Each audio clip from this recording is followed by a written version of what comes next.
জন্মাষ্টমী উপলক্ষে আজকে আমি তৈরি করে নিয়েছি মাখন মিছরি। যদিও আমি জানি যে অথেন্টিক ওয়েতে যেভাবে মাখন মিছরি তৈরি করা হয় সেইভাবে এই মাখন মিছরিটা আমি তৈরি করতে পারিনি।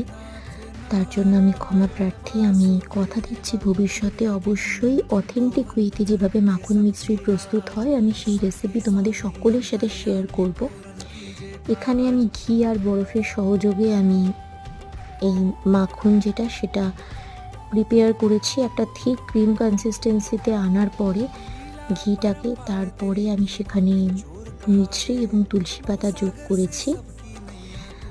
কোনো রকম কোনো ভুল হলে আমাকে ক্ষমা করে দিও। আমি ফার্স্ট টাইম চেষ্টা করলাম। সকলকে আমি জানাই জন্মাষ্টমীর আগাম শুভেচ্ছা। গোপালের আশীর্বাদ এবং গোপালের কৃপাদৃষ্টি তোমাদের সকলের ওপরে বজায় থাকুক। সকলে খুব ভালো থেকো।